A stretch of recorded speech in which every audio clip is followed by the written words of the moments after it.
Sa simula ng Naruto, maiisip nyo na isa siya sa masasamang tao o isa sa mga kontrabida ng serye.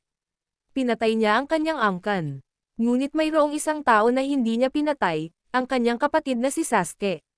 Mahal na mahal niya ang kanyang kapatid ngunit hindi ito alam ni Sasuke kaya ginawang panghabang buhay na layunin ni Sasuke ang patayin ang kanyang kuya. Nagtagumpay siya dito. Pagkatapos nun ay nalaman ni Sasuke ang dahilan kung bakit pinatay ni Itachi ang buong angkan nila. Ito ay para mapigilan ang isang digmaang sibil sa loob ng Konoha. Ginawa ni Itachi ang kailangan niyang gawin upang magkaroon ng kapayapaan sa Konoha kahit ibig sabihin nito ay maging kontrabida siya sa mata ng kanyang minamahal na kapatid. Ang laki ng sakripisyo na ginawa ni Itachi dahil mahal niya ang kanyang bayan. Ginawa niyang kontrabida ang sarili niya upang lumakas ang kapangyarihan ng kapatid niya. Sa dulo ng buhay niya, nalaman ni Sasuke ang lahat at humingi siya ng tawad sa kuya.